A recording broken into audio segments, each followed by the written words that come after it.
अस्सलाम वालेकुम। प्रोग्राम में खुशामदीद। और सबसे पहले आज की अहम खबर के मुज़ाकरात के बावजूद पाकिस्तान में दहशतगर्दी ना रुक सकी। हमारी इतलात के मुताबिक अभी भी पाकिस्तान और अफ़गानिस्तान के दरमियान मुज़ाकरात जारी हैं, जो उसके बारे में पब्लिक इसलिए नहीं किया गया कि पाकिस्तान की ख्वाहिश है कि ये मुज़ाकरात कामयाब हो जाएँ, इस इलाके में, इस रीजन में अमन आए। लेकिन इसके बावजूद हमने देखा कि आज भी खैबर पख्तूनख्वा में 3 जगह पर ऐसे वाक़यात हुए हैं दहशतगर्दी के, जिसमें एक ज़िला कोहाट में नुसरत खेल एक जगह है, वहाँ एक मस्जिद में धमाका हुआ, इमाम मस्जिद के घर पर फायरिंग हुई, ग्रेनेड से हमला भी हुआ और पुलिस के मुताबिक कोई जानी नुकसान नहीं हुआ। बनू में मीराशाह रोड पर सिक्योरिटी एहलकारों के काफिले पर हमला हुआ और फायरिंग के नतीजे में एक जवान शहीद और 2 जख्मी हुए। इसी तरह डेरा इस्माइल खान में एक और काफिले पर हमले के नतीजे में 2 जवान शहीद और 1 मेजर जख्मी हुए। और ये सिक्योरिटी की जो तशवीशनाक सूरत हाल है खैबर पख्तूनख्वा में ख़ास तौर पर, इस दौरान वहाँ से ये खबरें भी आ रही हैं कि शायद गवर्नर साहब को तब्दील किया जा रहा है। फैसल करीम कुंडी गवर्नर हैं, पाकिस्तान पीपल्स पार्टी से आपका ताल्लुक़ है, वो इन खबरों की तरदीद कर चुके हैं, लेकिन फिर भी टीवी चैनल्स बार बार ये टिकर चला रहे हैं। और उनके मुताबिक आफ्ताब शेरपाव, अमीर हैदर होती और परवेज़ खटक के नाम ज़ेरे गर्दिश हैं। साथ साथ lieutenant general retired Khalid Rabbani और lieutenant general retired Gajur Mahmood और lieutenant general retired Tariq Khan के नाम भी आ रहे हैं। बहुत सारे नाम आ रहे हैं, पता नहीं कौन बनेगा नहीं बनेगा, या चेंज होगा भी नहीं होगा, ये तो आने वाले दिनों में पता चलेगा। लेकिन बहरहाल दहशतगर्दी हो रही है और अवाम और आर्म्ड फोर्सेस के जवान अपनी जानें दे रहे हैं और तालिबान अभी तक इससे बाज नहीं आए। इसके बावजूद के कतर में एक मुआहिदा हुआ था। और आज के प्रोग्राम का तारुफ हमारी टॉप स्टोरी होगी, इमरान खान की सियासत किस रास्ते पर मुसलसल एक हम देख रहे हैं कि अग्रेसिव पॉलिटिक्स हो रही है। और उनकी बहन नौरीन खान इंडियन चैनल्स पे जाके जब उन्होंने बात की है इस अंदरूनी मामलात पे, उस पे सख्त तनकीद का निशाना है। मंगल को एक धरने का प्रोग्राम है अडयाला जेल के बाहर, जिसकी कॉल दी है पंजाब की सदर आलिया हमजा ने, पीटीआई की सदर ने। और वो क्या इससे खान साहब को रिहाई दिलवाई जा सकेगी या कुछ और करना पड़ेगा, इस पे बात करेंगे। हमें ज्वाइन किया सीनियर सहाफ़ी रऊफ़ क्लासरा साहब ने और हमारे सीनियर सहाफ़ी मोहम्मद मालिक साहब ने। और हमारा आज का हॉट इशू होगा मईशत, महंगाई और गवर्नेंस। मई की जंग के बाद पाकिस्तान की इज्जत दुनिया में बढ़ी है, हमारी फॉरेन पॉलिसी में हमें बहुत कामयाबियां मिल रही हैं, डिफेंस सेक्टर में भी पाकिस्तान की जो जहाज़ ख़ास तौर पे पाकिस्तान JF-17 जो बना रहा है, उसके लिए पाकिस्तान को पूरी दुनिया से मज़ीद ऑर्डर्स मिल रहे हैं। ये हमारी इज़्ज़त बढ़ी है, लेकिन हमारी मईशत ठीक नहीं हो रही, आम आदमी को रिलीफ नहीं मिल रहा, महंगाई बहुत ज़्यादा है और गवर्नेंस बेहतर नहीं हो रही। इस पर बात करेंगे। मिफ्ताह इस्माइल साहब हमारे साथ होंगे, सेक्रेटरी जनरल अवाम पाकिस्तान पार्टी के और साबिक वज़ीर ख़जाना हैं। और हमारा आज का एडिटोरियल होगा दुनिया भर में A320 तैयारे ज़मीन पर और पाकिस्तान में इनके साथ क्या हो रहा है, क्या किया जा रहा है। काफ़ी ख़तरनाक सिचुएशन है A320 तैयारों के बारे में, उस पर हम आज के एडिटोरियल में बात करेंगे। शुरू करते हैं टॉप स्टोरी। साहब खुश आमदीद हमारे प्रोग्राम में। और मोहम्मद मालिक साहब, आपको भी खुश आमदीद।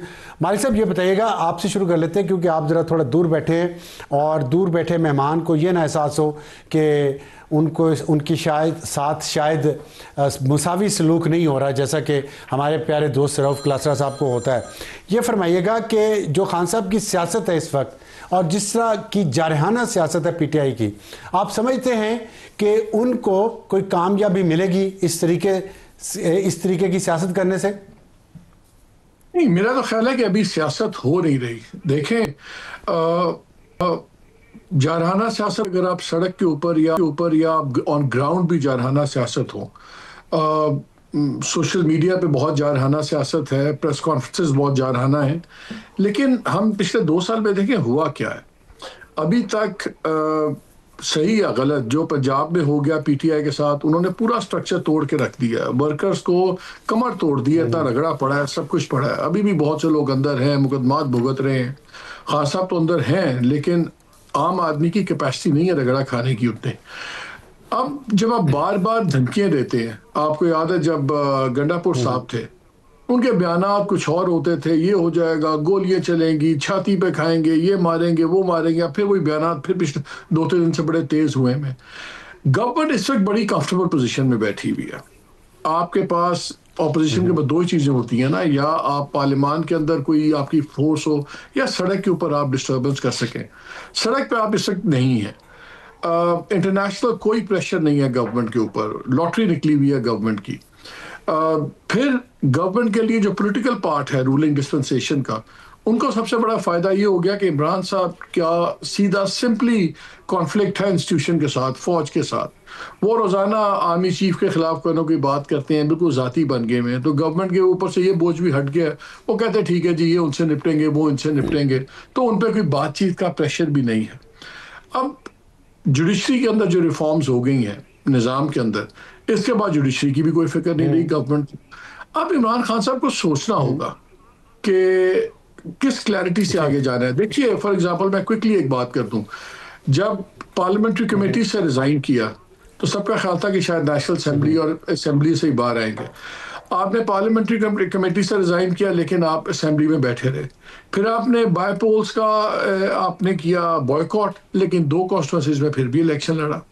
अब ये 1 स्टेप फॉरवर्ड 2 स्टेप बैकवर्ड्स, ये चीजें एक फ्रस्ट्रेशन सी जाहिर होती हैं। और जो लोग जाके इमरान खान को मिलते हैं, एक छोटी सी बात मैं आपसे, आपने जो बात की उसी में से एक सवाल पूछना चाहता हूं। आपने कहा कोई फिक्र नहीं रही हुकूमत को या निज़ाम को, तो ये भी तो एक फिक्र की बात है ना कि कोई फिक्र नहीं रही। नहीं, ये बहुत बड़ा बोझ भी होता है कि कल को इनके पास बहाना कोई नहीं। अब Exactly. किसी नाकामी को ये किसी पे डाल नहीं सकते कि जी पहले होता था जी जजेस काम नहीं करने देते, फिर होता था जी नैब काम नहीं करने देती, फिर होता था जी फौज काम नहीं करने देती। भाई अब आपके सारे खाने टिक हुए में, लेकिन वो तो बातें साल 2 साल बाद आगे जाके अबसार आएंगी ना। अभी तो लेटेस्ट सिचुएशन क्या है, अभी पीटीआई की पहली प्रायोरिटी है कि जी खान साहब बाहर आए। अब अगर बाहर आना है आपने तो आपको कोई ना कोई बातचीत करनी पड़ेगी। वो कहते हैं हमने गवर्नमेंट से बात नहीं करनी क्योंकि इनके हाथ में कुछ नहीं है। भैया अगर गवर्नमेंट आपसे बात करने की बात कर रही है तो क्या वो बगैर पूछे कर रही है? किसी से पूछ के आई है नेगोशिएशंस के लिए ना, तो आप उनका ब्लफ कॉल करें। अब ऑपोजिशन की जो बाकी पार्टीज हैं, मौलाना साहब हैं, दूसरे हैं, उनके साथ भी आपने नहीं बनाई, उनके साथ भी आपने एक ब्रॉडर अलायंस भी नहीं बनाया। अब ऑपोजिशन की 2 स्ट्रेंथ्स होती है ना, या ऑपोजिशन अलायंस बनाए, बड़ा अलायंस बनाए, उसका प्रेशर पड़े पिंडी पे, उसका प्रेशर पड़े बाकी चीजों पे। आप ब्रॉडर पॉलिटिकल अलायंस भी नहीं बना रहे ऑपोजिशन का, सड़क पे आप आ नहीं पा रहे, तो मुझे बताइए किस तरह जमूर टूटेगा। अब केपी के अंदर आप कन्फाइन हुए में। ठीक, रऊफ क्लासा साहब वो कह रहे हैं कि जमूद तारी है और ऐसे नहीं टूटेगा। ये ब्लफ कॉल करना चाहिए पीटीआई को, हुकूमत का जो कह रही है कि मुज़ाकरात करें, लेकिन वो कह रहे हैं कि हमने हुकूमत से मुज़ाकरात नहीं करने, हमने तो उनके साथ करने जिनके पास ताकत है। तो आपके ख्याल में सिर्फ ब्लफ तोड़ना ही काफ़ी है पीटीआई के लिए, या उनका तर्ज सियासत ही कुछ और है? ये बड़ा अहम सवाल है आपको, और मालिक साहब ने बड़ा तफसील से मेरा ख्याल है उन्होंने इसको समअप किया है और अच्छी बातें की हैं। अभी आपने उसमें कहा था कि जारहाना पॉलिटिक्स कर रहे हैं, उसकी ज़रूरत है या कर रहे हैं वो इस वक्त। तो मेरा ये ख्याल है कि पीटीआई को सिर्फ एक लफ्ज़ की इसकी ज़रूरत है, जारहाना की बजाय होशमंदाना सियासत की ज़रूरत है। इफ़ यू आस्क मी, हम भी, आप भी, सारे आप सीनियर बैठे हैं सारे हमसे, जो इन चीज़ों को बेहतर समझते हैं, पार्लियामेंट हमने भी कवर किया, आप हमसे बहुत पहले कर रहे हैं, कि आप उनको 2022 के बाद 11 या अप्रैल के बाद देख लें, 3 साल से मतलब ज़्यादा होने वाले हैं, तो अभी तक आपको कोई एक स्टेप भी नहीं लग रहा ये पीटीआई का जो इन्होंने फैसले किए हों और वो इनके फेवर में गए हों, माँ सिवाय एक चीज़ के कि खुद को जेल में करा बैठे हैं। आप भी हो गए हैं, पार्टी भी हो गई, वर्कर भी हो गए, कोई बेचारे मारे गए हैं, कोई जख्मी हो गए, गोलियां खाई, बम शम तोपें शोपें सबसे देख लें, लाठी झगड़ा। वो जो बात अभी मालिक भाई कह रहे थे कि जनाब कि हम सर पे कफन बांध के आएंगे, घर वालों को वसीयतें करके आए थे, ये गंडापुर साहब के हमारे जनाजे पढ़ लेना, फलां फलू करके सारी चीज़ें आपने देख ली। स्टिल बुशरा साहब ने भी आके देख लिया, वो सब कुछ हमने देख लिया। इसके बावजूद कहीं पर आपको ये नज़र नहीं आ रहा है कि पीटीआई के रिवाइवल के चांसेस वापस आने का। एक ही फ़ायदा हुआ जो वो आपको बताएंगे और उनका पार्टी का हर लीडर बताएगा कि इमरान खान साहब के जेल जाने के बाद उनकी पॉपुलैरिटी बहुत बढ़ गई है। ठीक है, वो पॉलिटिक्स में जब पॉपुलैरिटी बढ़ती है उसको फिर कैश करवाया जाता है, कन्वर्ट किया जाता है, कैश करवा लेंगे। जब भी उनके मुताबिक आज़ादाना इंतखाबात हुए या अगले इंतखाबात हुए या खान साहब बाहर निकले, जब भी, तो वो कैश करवाएंगे। वो जब भी का इंतजार नहीं कर रहे ना। अब पॉलिटिक्स में क्या होता है वो हमेशा होती है आपका वेट एंड बस ये पेशेंस होता है। पेशेंस है नहीं इनमें, मई वे हाईवे अभी कर लें, अभी होना चाहिए। अब उसका नुकसान ये हुआ कि वो फौरी तौर पर रिजल्ट चाहते हैं। मसलन एक दिन अगर आप उनको माजी में देख लें, एक दिन ऑफर करते थे खान साहब मैं फौज से बातचीत के लिए तैयार हूँ, उन्होंने महमूद चौधरी साहब को नुमाइंदा बना दिया, आपको मुझे किसी और को बना दिया, और 24 घंटे के अंदर अगले दिन जब वो आए उनसे उनको अपनी अदालती पेशी पे आए तो उन्हें पता चला अभी तक मुझे किसी ने रब्ता नहीं किया, साथ ही उन्होंने बम्बार्डमेंट शुरू कर दी, साथ ही उन्होंने अपने अगर ट्वीट्स पे अच्छा बातों में सो थोड़ा सा खान साहब को जो करने वाली चीज़ थी, जो पैटर्न नहीं देख रहे पाकिस्तानी पॉलिटिक्स का, वो है पेश। वो कहते हैं ऑल एक है ना इंग्लिश की बड़ी खूबसूरत एक उसमें कोट है आग, उसमें कहते हैं good things happen to those who wait. भाई जरदारी साहब भी तो 2013 के बाद 2024 में सदर बन के, नवाज शरीफ साहब 1999 से निकल के 2013 में दोबारा बन गए। सो देर ये सिर्फ 2 बता रहा हूं, मैं और भी बता सकता हूं। आप कहना चाह रहे हैं सियासत में कॉम्प्रोमाइज जरूरी होते हैं सर, इसके बगैर आप कैसे सर्वाइव करेंगे? अच्छा, खान साहब कॉम्प्रोमाइज के लिए तैयार थे, लेकिन मेरा ये ख्याल है कि खान साहब की जो स्टाइल है ना वो कैरेट एंड स्टिक है। एक साइड पे थोड़े से सॉफ्ट होते हैं, साथ में वो कुछ दिन थोड़ा सा वेट करेंगे, कुछ 24 घंटे से ज्यादा नहीं, 25 वो घंटा नहीं होने देते। उनका ये एक उन्होंने कामयाबी हासिल की थी 2018 से पहले, वो उससे बाहर नहीं जा रहे। वो कामयाबी क्या थी कि आपने एस्टेब्लिशमेंट पे, जर्नलों पे इनको आपने हिट करना है, इनको आपने उस पर ट्विटर पे करना है, सोशल मीडिया पे करना है, टीवी पे करना है, तकरीरों में करना है। इनको डराने के बाद आपने इनको अपनी टर्म पे आके आपने इनसे ये मुज़ाकरात करने हैं या इनसे रिकन्सिलेशन करनी है। अब ये फार्मूला चलता रहा है, जनरल बाजवा साहब तक बड़ा कामयाबी से चला है। उन्होंने आके, आपको याद होगा, हर जनरल के खिलाफ उन्होंने आके उनको हिट किया, वो चाहे जनरल बाजवा हूँ या इससे पहले आप जनरल रहील देख लें या पीछे चले जाएं तो जनरल वो भी थे, कियानी साहब भी थे। सो उनका स्टांस बड़ा सख्त रहा है। इसके बाद जब वो पावर से निकले हैं, उनको ये लगता है कि नवाज शरीफ साहब ने इसी तरीके से ही पावर में वापसी की थी। 2013 से पहले नवाज शरीफ साहब भी जर्नलों में बड़े सख्त वो तकरीरें करते थे और वही जर्नल उनको पावर में वापस लाए। खान साहब के जहन में भी यही आ गया कि जितना आप उनको हिट करते जाएंगे ये आपको पावर में लाएंगे, क्योंकि आपके पास पावर है, वोट है, या आपके पास ट्विटर, सोशल मीडिया है, आप बुली कर सकते हैं, थ्रेट कर सकते हैं, स्केयर कर सकते हैं, और ये फार्मूला कामयाब भी हुआ। अब बदकिस्मती से ये हुआ है, जो अब उनको प्रॉब्लम आ रहा है 2000 इसके बाजवा साहब के रिटायर होने के बाद 2022 में उनको अपने जैसे बंदे से वास्ता पड़ गया, जिस आज के वो खुद हैं उसी तरह से उनको आगे टक्कर के। बाजवा साहब या बाकी जनरल उस तरीके से नहीं थे, वो बुलिंग में आ जाते थे, वो उनकी थ्रेट्स में कहें, लॉन्ग मार्च, वट। सो जितनी उनमें लचक खान साहब नहीं दिखा सके, तो आगे से भी वही वाला मतलब हिसाब है कि वो भी लचक नहीं दिखा सके। और खान साहब की जो मुझसे अगर कोई एक वो कहते हैं ट्रेजिक फ्लॉ होता है, आप भी लिटरेचर के बंदे हैं, मालिक साहब भी पढ़ते हैं, हर बड़े हीरो का ना एक ट्रेजिक फ्लॉ होता है, वो किसी को उसके जो फाल का उसका जिम्मेदार बनता है, उसकी कमजोरी, उसकी ताकत ही उसकी कमजोरी होती है। ताकत के अलावा और कुछ ना कुछ चीजें होती हैं हर बंदा, किसी में रूडनेस, एरोगेंस और बला बला चीजें होती हैं। जो खान साहब का जो मुझे नजर आ रहा है मौजूदा पॉलिटिक्स में, इनमें पेशेंस नहीं है, और पॉलिटिक्स बगैर पेशेंस के नहीं हो सकती। फास्ट बॉलर है, पेशेंस कहां पे है? तो फास्ट बॉल जो उनकी ताकत थी, फास्ट बॉलिंग में ताकत थी, यहाँ पे उनकी कमजोरी हो गई है। उनकी ट्रेजिक फ्लॉ मुझे यही लगता है कि खान साहब 8-10 साल के मंसूबे के बाद, भाई 22 साल आप इंतजार कर सकते हैं, तो आप वहां पे 1.5 साल पोजीशन लीडर के तौर पर भी कर सकते हैं। आपने असेंबलियां तोड़ दी, रिजाइन दे दिए, मार दाड़ हुकूमतें तोड़ फाड़ के, उसके बाद जनाब कुछ साल में 6 महीने बाद खुद जेल जा बैठे। अब ये कहाँ की सियासत है, कहाँ की? खुद भी जेल में है, पार्टी भी जेल में है, वर्कर बेचारे भी मारे खा रहे हैं, उसके बाद वो कहते हैं मुझसे कोई बातचीत कोई नहीं करता। और गारंटर कौन ढूंढा है लास्टली? अब जो उनका गारंटर है पूरी दुनिया में खान साहब को, एक तो ये मसला है कि इनको अमेरिकन बेनजीर भुट्टो साहब को मिल गए थे, सऊदी से नवाज शरीफ साहब को मिल गए थे। अच्छा, इमरान खान साहब की गारंटी को नहीं देता, उनकी गारंटी आखिर पे किसने दी है? वो महमूद खान चकज़ई साहब उनके गारंटर बन के, जिनकी अपनी कोई गारंटी, मतलब फौज के लिए वो रेड रैग हैं। अच्छा। वो नहीं होता सुर्ख, वो रेड रैग। अच्छा, तो खान साहब ने अपना जामिन भी ढूंढा। उन्होंने कहा नहीं पिछले दिन आए एक नया सोशल कॉन्ट्रैक्ट साइन करते, मैं इमरान खान से लिखवा के लाऊंगा, कोई इंतकाम नहीं लेगा। भाई साहब मैंने कहा आपकी गारंटी फौज कब तस्लीम करेगी? You are red rag for the bull. ठीक, तो ये हालात हैं। आप मालिक साहब ये बताइएगा कि अभी सोशल मीडिया की बार बार बात हो रही है, और क्लासर साहब ने जो कहा है कि एक जारे अंदाज तो उनका है। हमने देखा कि नौरीन खान न्याजी जो इंडियन टीवी चैनल्स पे आई हैं, पाकिस्तान के और लीडर्स भी आते रहे इंडियन टीवी चैनल्स पे। रऊफ क्लासर साहब ने भी जिक्र किया कि नवाज शरीफ साहब भी बहुत सख्त था उनका मौक़िफ़ 2013 से पहले। लेकिन कुछ लोग ये कह रहे हैं कि इस तरह की बातें जो नौरीन न्याजी ने की हैं, मतलब धमकी दी है उन्होंने सबको कि सबकी ज़िंदगियाँ ख़त्म हो जाएंगी और उनके बच्चों की भी, अगर यहाँ पूरी दुनिया में कोई फ़र्क आपको महसूस होता है दोनों अतराफ़ के मौक़िफ़ में, या आपको लगता है कि हिस्ट्री इज़ रिपीटिंग इटसेल्फ? देखें, वही मैं बात कर रहा हूँ ना, सियासतदान नहीं है ना वहाँ। आप मुझे बताएं, इस वक्त खान साहब की टॉप लीडरशिप में पॉलिटिशियंस कितने हैं? कौन है पॉलिटिशियंस? की डिसीजन मेकिंग पोजीशन में कितने पॉलिटिशियंस? सेक्रेटरी जनरल है। He is a brilliant lawyer, लेकिन पॉलिटिक्स नहीं है। गौहर साहब को हम जानते नहीं थे, पहली बारी मैंने नाम सुना था जब ये चेयरमैन अचानक बन गए थे। अब बुकला को जब आप देंगे, अब नौरीन साहिबा या कोई और जाए, वो कल तक हाउसवाइफ थी, उनको सियासत का क्या पता। उनको तो ये मैं हैरान हूं कि इस टाइम पे उनको किसने एडवाइस किया है कि आपने अभी जंग लड़ी है, अभी आपका कांस्टेंट आप इंडिया के साथ एट वॉर हैं, आप इस वक्त इंडिया मीडिया में कौन जाता है, कौन सजेस्ट करता है, यही शो करता है ना। देखिए प्रॉब्लम एक और भी अब साहब, दोनों ने एक दूसरे को अंडर एस्टिमेट किया। खान साहब ने करंट मिलिट्री लीडरशिप को अंडर एस्टिमेट किया, इन्होंने इमरान खान को अंडर एस्टिमेट किया। इनका ख्याल था कि इमरान खान जेल जाएगा, 2 महीने काट नहीं सकेगा, और जनाब उसको फलाना फोबिया है, वो बंदा आराम से काट गया। तो इनका अंदाजा गलत हुआ।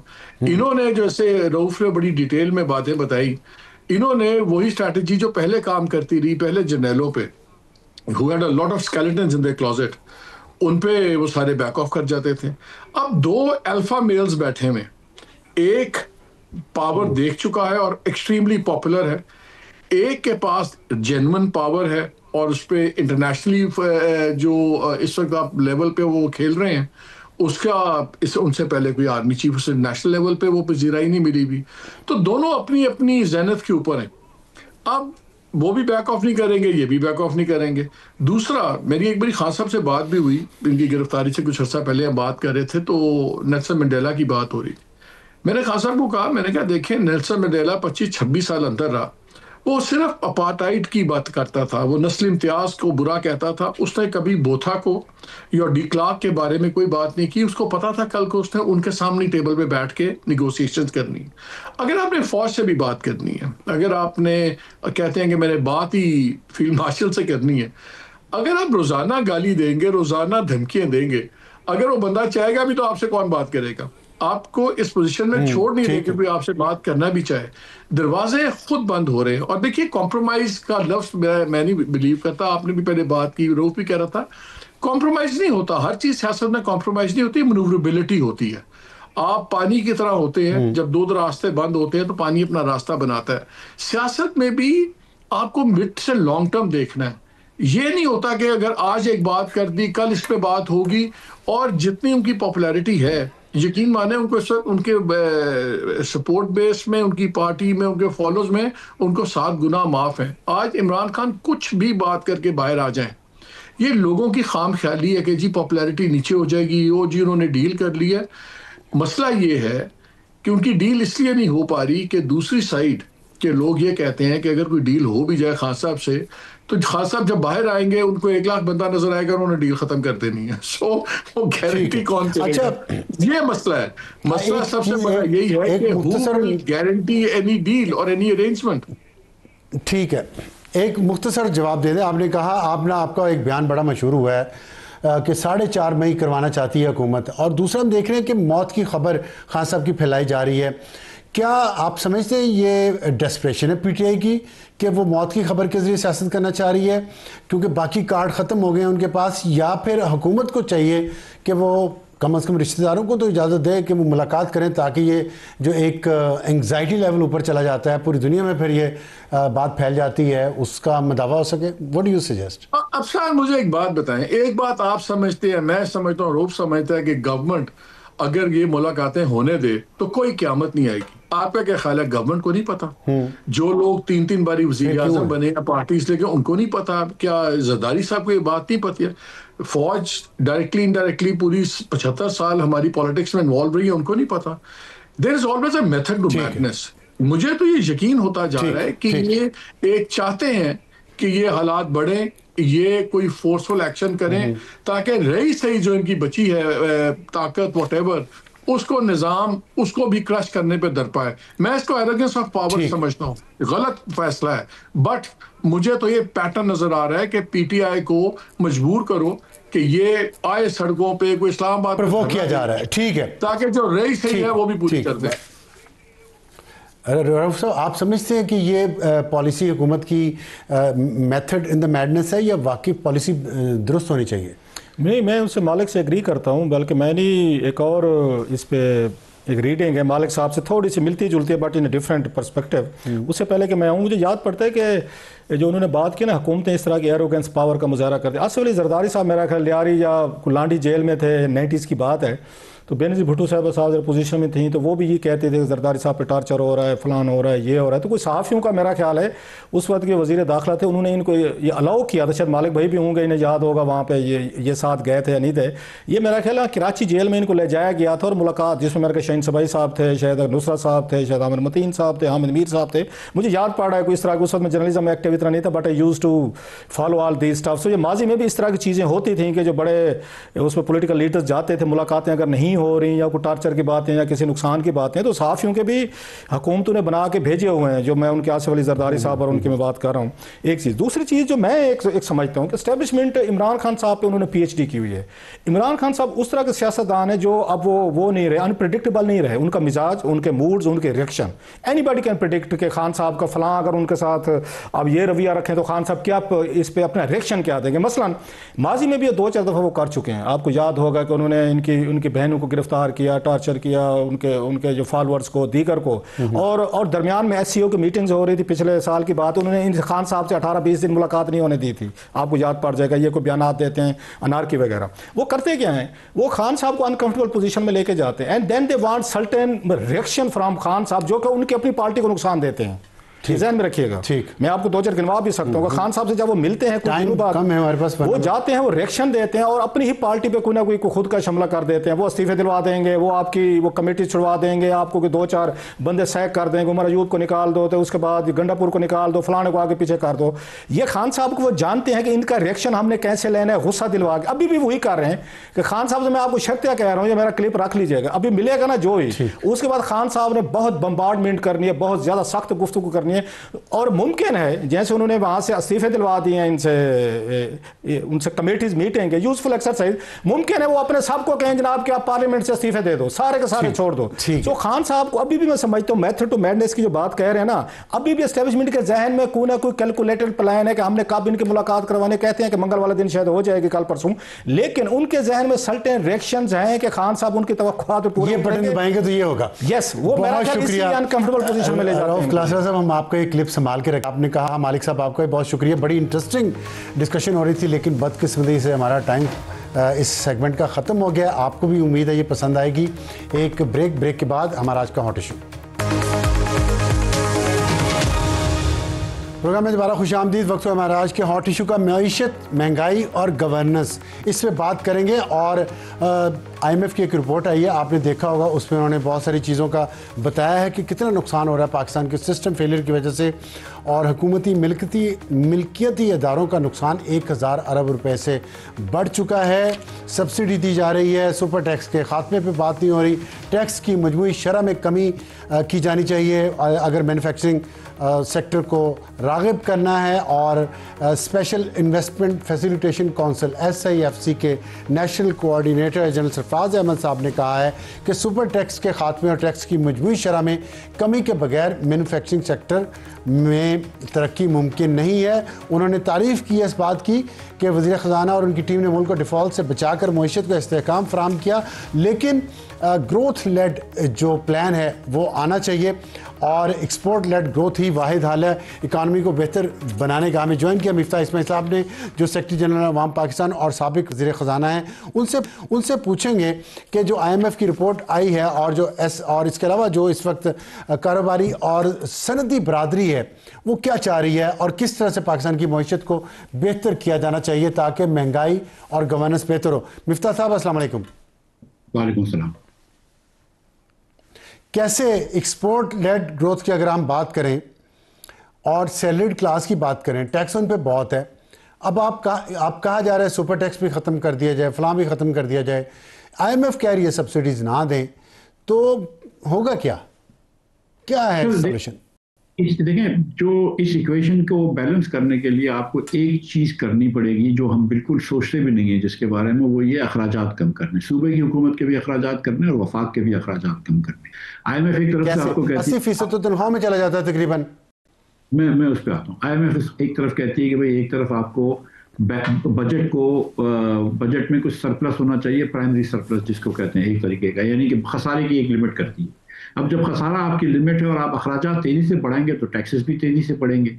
तो अखराजात को अगर आप थोड़ा सा काबू पा लें तो आपके टैक्सेस भी काबू पा लेंगे। अब जब आप टैक्स बढ़ाते हैं इतना कि आपकी प्रॉक्टर एंड गैम्बल छोड़ के चले जाती है, माइक्रोसॉफ्ट छोड़ के चले जाती है, करीम छोड़ के चले जाती है, जो ऊबर है, एक्सो नोबल छोड़ के चले जाती है, आपको दीगर दवाइयों की कंपनियां छोड़ के चले जाती हैं, यहाँ तक कि रफान मेज़ जो कि कौन CDC की कंपनी अमेरिका, वो छोड़ के चले जाती है 50 साल बाद, तो फिर आपका टैक्स बेस और श्रिंक हो जाएगा और आपको मजीद टैक्स बढ़ाना पड़ेगा। वही मसला जो हमारे साथ बिजली में भी हो रहा है।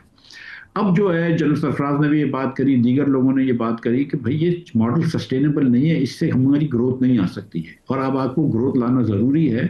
और ग्रोथ लाने के लिए आपको टैक्सेस कम करने पड़ेंगे, जिसका मतलब है कि आपको अखराजात कम करने पड़ेंगे, खसारा ना बढ़ाओ और मजीद कर्ज ना लो।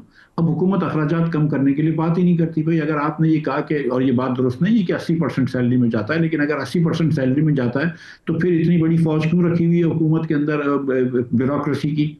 आप मतलब कि हर डिपार्टमेंट में 6-6 मतलब नायब कासिद हों और 10-10 ड्राइवर हों और 20-20 माली हों, ये रखने की क्या ज़रूरत है? फिर आप हुकूमत की साइज़ छोटी करें।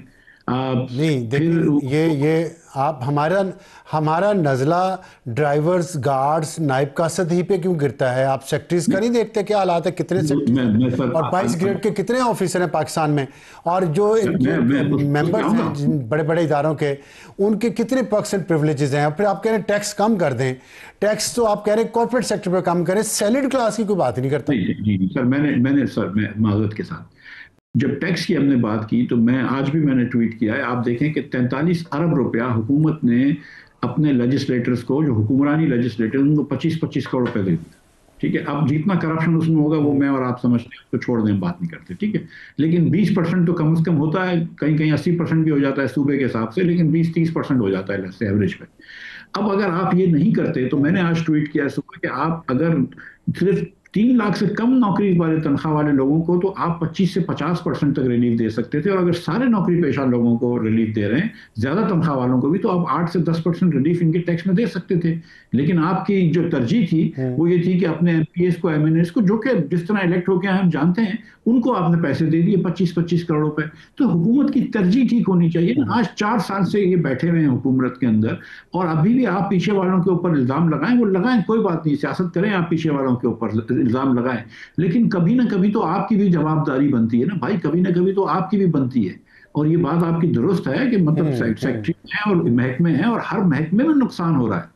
आप देखिए, अभी पंजाब हुकूमत ने कोई 100-150 गाड़ियां ली हैं, जिसमें से हर DC को तो वो दी हुई है इन्होंने लैंड क्रूजर। ये आपने फेडरल कॉन्स्टिट्यूशनल कोड बनाई, उसमें भी नई लैंड क्रूजर है, जज साहिबान को दी गई है। सो मतलब यहाँ पे एक तरफ से पैसा जो है वो पानी की तरह बहाया जा रहा है, और दूसरी तरफ जो है वो लोग मर रहे हैं। अब जब लोग इधर भूखे मर रहे हैं, लोग जब गुर्बत के नीचे जा गए, तो कहीं ना कहीं इस मॉडल को छेड़ना पड़ेगा। और ये मैं नहीं कह रहा हूँ, ये स्टेट बैंक के गवर्नर ने 3 दिन पहले इस्लामाबाद में तकरीर में कहा कि ये मॉडल सस्टेनेबल नहीं है। ये जनरल सरफराज ने ये बात की कि यार आपको टैक्स रेट्स कम करने पड़ेंगे, वरना आगे नहीं बढ़ सकेंगे। आप कितने अरसे तक ये बात लेके बैठेंगे कि हम स्टेबलाइजेशन लेके आए? पहली स्टेबलाइजेशन तो मुफ्ता इस्माइल लेकर आया था, जब मुल्क से डिफॉल्ट से बचाया था। अच्छा, तो आपने खुद डिफॉल्ट डाला, खुद बचाया। अच्छा, तो फिर आप मतलब इस पे किस चीज का आप जी। स्टेट बैंक ने कहा है कि टैक्स कम करें, लेकिन स्टेट बैंक को सारे इंडस्ट्रियलिस्ट कह रहे हैं कि आप शरह सूद कम करें, वो तो कम नहीं कर रहे। तो फॉरेन इन्वेस्टमेंट कैसे आएगी, इन्वेस्टमेंट कैसे आएगी? सर, चार चीजें इंडस्ट्रियलिस्ट मानते हैं। एक, टैक्स कम करना, जिसके अंदर कॉर्पोरेशन का टैक्स, इंडिविजुअल्स का टैक्स और सैलरी क्लास का टैक्स। ठीक है, तो वो मेरे ख्याल से आसानी से हो सकता है। मेरे ख्याल से उसमें टैक्स रेट कम करने में अगर IMF मान जाता है तो कोई इतना मसला नहीं है। थोड़े से अगर अखराजात आप कम करने के लिए तैयार हो, आपका PSDP 1000 अरब रुपए का है। अगर आप लोग यहाँ पे भूखे रह रहे हैं, लोगों को 2 वक्त की रोटी नहीं मिल रही, तो इस वक्त क्या सी क़यामत आ रही है कि अगर आप 2-3 साल कहें कि हम PSDP जो है वो 1000 अरब से कम करके 300 अरब ले आएंगे, सिर्फ डैम्स बनाएंगे, मेजर प्रोजेक्ट्स बनाएंगे, और ये नालियां रोड पर बनाना और MPs को और MNAs को इलेक्शन जितवाने की कोशिश हम बंद कर देंगे। तो ये 3 साल अगर करते हैं तो 700-700 अरब रुपया ये बच जाता है। तो टैक्स रेट्स आप कम कर सकते हैं। स्टेट बैंक लोग, बिजनेसमैन दूसरा बोलते हैं कि यार बिजली और गैस की नर्ख में कम करो। अब आप जो गैस लेकर आते हैं पाकिस्तान के अंदर, वो $8 से कम है। LNG आज का रेट जो है वो $8 से कम है, लेकिन जब आप बेचते हैं तो आप जो है वो 15-16 डॉलर की बेचते हैं, तो दरमियान में आपको इनएफिशिएंसीज नजर नहीं आ रही हैं, तो फिर क्या कोई क्या कर सकता है? आप पाकिस्तान में जो है वो हर हम पल्ला मुल्क से बिजली बेचें, चाहे वो इंडोनेशिया हो, मलेशिया हो, साउथ अफ्रीका हो, वियतनाम हो, हिंदुस्तान, नेपाल, बांग्लादेश हो, अगर हम हर पल्ला मुल्क से महंगी बिजली बेचेंगे तो ना लोकल इन्वेस्टर को इन्वेस्ट करेगा और ना फॉरेन इन्वेस्टर करेगा। तो ये दो चीजें करनी पड़ेंगी। इस पर अगर आपको निचकारी करनी पड़े तो निचकारी करें, अगर आप इसको होलसेल मार्केट बिजली की बनानी पड़े तो वो करें, लेकिन कुछ तो करें ना। आप तो खाली हाथ पे हाथ रख के बैठे हैं, बातें कर लेते हैं, सारे मसाइल इनको पता है, सब कोई नहीं देते। एक आखिरी चीज देखिए, एक चीज इंटरेस्ट रेट का जो है ना वो थोड़ा सा मसला है। इंटरेस्ट रेट अगर आप कम करेंगे तो रुपया जो है वो ऑलरेडी अंडर प्रेशर है, रुपया डिवैल्यू होगा। रुपया डिवैल्यू होगा तो आपके यहाँ महंगाई बढ़ जाएगी। तो इस वक्त इंटरेस्ट रेट जो है ना, it's a more difficult decision to reduce interest rates, because आपका महंगाई बढ़ती है तो आपको उसका ख्याल रखना है। लेकिन टैक्स रेट्स कम करना, बिजली और गैस की निर्खों में कम करने में कोई चॉइस ही नहीं है। अच्छा, ये फरमाइएगा कि आपने पीएसडीपी की बात की, 1000 अरब रुपए से कम करके ले आए। देखिए, इशू ये है कि पीएसडीपी अगर कम करेंगे तो उसका करप्शन की बात तो कोई भी नहीं, करप्शन को तो कोई नहीं डिफेंड कर सकता और उसमें होती है नो डाउट, लेकिन उससे नुकसान ये होगा कि जो इकोनॉमी में थोड़ा सा ग्रोथ आती है लोकल इकोनॉमी में वो नहीं आएगी। और दूसरी बात ये है कि ये अगर 700 अरब ही बचाना है तो क्या मैं जो लोगों की बात है वो आप तक पहुंचाना चाह रहा हूँ, आपकी राय लेना चाहता हूँ। एक तो ये है कि जो सरकारी इदारे हैं जो प्राइवेटाइज नहीं किए जा रहे, उसमें जितना पैसा जा रहा है हर साल, वो तो इससे बहुत ज़्यादा बचत हो जाएगी। और दूसरा, बेनज़ीर इनकम सपोर्ट प्रोग्राम में जो हर साल हम बढ़ाते जा रहे हैं पैसा, और पूरी दुनिया में अब इसके खिलाफ बात भी हो रही है कि हम भिखारी पैदा कर रहे हैं, हम लोगों को काहिल और सुस्त बना रहे हैं बेनज़ीर इनकम सपोर्ट प्रोग्राम के ज़रिए, बजाय इसके हम उन्हें कोई इंसेंटिव दें कि वो काम करें और इस खैरात से उतरें। हम मज़ीद लोगों को उस पर चढ़ाए जा रहे हैं। ये दोनों चीज़ों को रिवाइज नहीं करना चाहिए? सर, पहली वाली बात आपकी जो है कि निचकारी करें, तो निचकारी बिल्कुल आप करें, इसमें तो कोई बहस ही नहीं है। लेकिन पीएसडीपी जो है ये सिर्फ 700 अरब रुपए वफाक करता है और 10,000 अरब रुपए वफाक करता है और 2,000 अरब से ज्यादा सूबे करते हैं। बलूचिस्तान में पिछले साल 240 अरब रुपए की एडीबी का खर्चा हुआ है। आप मालूम करवा लीजिए कि 5 अरब 10 अरब रुपए लोगों तक नहीं पहुंचे। 3,000 स्कूलें जो बनाई हैं, 2700 स्कूलें गोश्त पड़ी हुई हैं। तो मतलब आप ये भी तो देखें ना कि इस वक्त जब आपके पास पैसे नहीं है, वो आप पैसे का जिया कर रहे हैं। अब जहाँ तक तो सूबे अगर खर्च नहीं करेंगे तो पैसे किधर जाएंगे? वो वापस वफाक को तो नहीं देंगे ना? बलूचिस्तान वापस देगा, वफाक को नहीं खर्च करेगा तो उनके सरप्लस बढ़ जाएंगे। मैं गुजारिश ये देखें मेरी बात में, आपका उससे बैंकिंग सेक्टर अच्छा हो जाएगा और आप एनएफसी कम करें, लेकिन वो अलग पैसे। लेकिन गुजारिश ये है कि अगर पीएसडीपी वफाक कम करती है तो वो पैसा लोगों की जब जेब में जाएगा, क्योंकि आपने उतना टैक्स कम किया होगा तो लोग अखराजात करेंगे ना, लोगों की प्राइवेट सेक्टर की मईशत बढ़ेगी। कोई बच्चा जो है, कोई आदमी जो है, अपने बेटे को स्कूल का बैग लेके देगा, कोई शर्ट लेके देगा, कोई यूनिफॉर्म लेके देगा, कोई अपनी माँ की दवा देगा, तो कंपनियां चल। दूसरी बात जो आपने बिस्क की कही, सर मैं आपसे एकदम ऑब्जेक्शन करता हूं। देखिए, ये 25-25 करोड़ रुपए जो आप एमपीएस को दे रहे हैं या एमएनएस को दे रहे हैं, हम उनको तो भिखारी नहीं कहते, ठीक है। ये जो हुकूमत के कॉन्ट्रैक्टर जो हैं, ये अरबों रुपया लेके चले जाते हैं, हम इनको तो भिखारी नहीं कहते। ये फर्टिलाइजर कंपनियों को जो आप सस्ती गैस देते हैं हुकूमत के पैसों से, जब 1,000-1,500 रुपए की गैस जब मार्केट होती थी तो आप उनको 150 रुपए की देते थे। इन सबके पास अपने जहाज हैं प्राइवेट, हम इनको भिखारी नहीं कहते। लेकिन 500 अरब रुपए हम बिस्क को दे देते हैं तो हमारे पेट में दर्द आ जाता है। This is not even 1% of GDP. ये बात दुरुस्त है कि ये अखराजात सूबे के हैं, सूबे को ट्रांसफर होने चाहिए। लेकिन जो लोग गुर्बत में इस वक्त मर रहे हैं, उनको कम से कम रोटी के पैसे तो थोड़े से दे दो। ये जो औरतों को आप देते हैं 5,000 रुपया महीने का, और अगर आपके पास इतना पैसा है कि आप इसको काम पे लगाओगे तो बिल्कुल करें। मिफ्ता साहब, वक्त कम है लेकिन इस पे बात बहुत हो सकती थी। बिस पे जो आपने की, आपकी राय सर आंखों पर। लेकिन बहरहाल, अमीर को भी सब्सिडी दें या गरीब को भी, बात तो वही है कि अगर उसका फ़ायदा कुछ नहीं हो रहा तो फिर क्या फ़ायदा, सिर्फ नुकसान ही है। इस करेंगे फिर किसी वक्त ब्रेक के बाद वापस आएंगे तो हमारा आज का एडिटोरियल। और वक्त तो हमारे आज के एडिटोरियल का। दुनिया भर में A320 तैयारे ज़मीन पर, पाकिस्तान में क्या सिचुएशन है इस पर बात करेंगे। और 6,000 तैयारे हैं एयरबस A320 जो पूरी दुनिया में इस्तेमाल हो रहे हैं। बहुत ही अहम तैयारा है ये। और एक मसला ये हुआ कि 30 अक्टूबर को एक फ़्लाइट जो मैक्सिको से न्यू जर्सी अमेरिका आ रही थी, A320, उसको अचानक उसकी हाइट गिर गई, नीचे आ गई बहुत ज़्यादा, अचानक खुद ब खुद ऑटो पायलट पे थी। और उसकी वजह ये बयान की जाती, जिसकी वजह से बहुत सारे मुसाफिर ज़ख्मी हो गए। और उसके बाद वो परवाज़ ठीक हो गई और चलती रही और अपनी मंजिल पर भी पहुंच गई, लेकिन उसकी वजह से पूरी दुनिया में एक अलार्म बेल बज गया और उसके बाद एयरबस ने ये माना है कि जो L104 सॉफ्टवेयर है लेटेस्ट जो है उसमें कोई प्रॉब्लम है और उस प्रॉब्लम की वजह से जापान ने बहुत सारे तैयारों को ग्राउंड किया है। 95 फ़्लाइट्स उन्होंने कैंसिल की हैं और 13,500 मुसाफिर मुतासर हुए हैं और इस सॉफ्टवेयर को ठीक करने में 3 घंटे लगते हैं और बहुत सारी एयरलाइंस इन सॉफ्टवेयर को ठीक कर रही हैं। और हमने जब पाकिस्तान इंटरनेशनल एयरलाइन जिनके पास ऐसे 17 जहाज़ हैं और एयर ब्लू के पास 5 हैं और फ्लाई जना के पास 6 जहाज़ हैं, सिरियन एयर के पास भी ये जहाज़ हैं, हमने उनसे पूछा तो PIA ने ये बताया कि वो L104 जो सॉफ्टवेयर है वो नया है, वो लेटेस्ट है, हमने वो अभी इस्तेमाल ही नहीं किया, हम पुराने पे ही चल रहे हैं जो कि और पुराने सॉफ्टवेयर के बारे में एयरबस ने ये कहा है कि पुराना भी आप चलाएं। तो PIA एयरबस से पहले पुराना चला रही थी, उन्होंने अपडेट ही नहीं किया था, तो इसलिए उन्होंने कहा हमारे तैयारे बिल्कुल ठीक हैं। और एयर ब्लू ने अभी तक इसके बारे में कोई, हमने उनसे रब्ता किया, हमने फ्लाई जना से भी रब्ता किया, लेकिन वहाँ से उनका कोई जवाब नहीं मिल सका। उम्मीद है पाकिस्तान सिविल एविएशन की जो मिनिस्ट्री है वो इस पहलू को देख रही होगी और इस पर अमल दरामद को इंश्योर करेगी, क्योंकि इसमें हज़ारों लोगों की ज़िंदगियों का सवाल है। आज का एडिटोरियल इसके साथ ही इजाज़त, खुदा हाफ़िज़।